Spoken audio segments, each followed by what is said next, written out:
Hey guys, it's Matthew here from Appliance Testing Supplies. Today we're going to do an unboxing of the Wavecom TNT EL appliance tester. So the system itself does come in a rigid carry bag.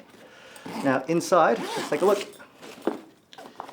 We have the Wavecom TNT EL appliance tester. Now this does run off lithium batteries. We are provided with the power supply lead, an earth return lead for testing your Class 1, Class 2 equipment, an IEC adapter for testing extension leads and power boards and UPSs. What's unique to the Wavecom brand is that you do get a spare fuse, so if you do blow the fuse in your machine, you've got a backup that's in the bag. Finally in the kit, we have the instruction guide and the calibration certificate for peace of mind. Now if you do decide to go for the starter package kit comes with a IEC adapter to cloverleaf for testing laptop power supply leads. We have a tag cutter, which is excellent for taking tags off.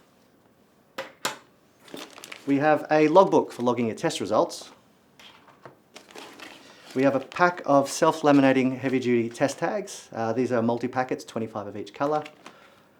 And lastly, we have the failed test tags. There's a 50-pack of failed tags here. Well, that wraps it up. That's everything in the kit, guys. If you have any questions, please reach out to the team. We'll be happy to help.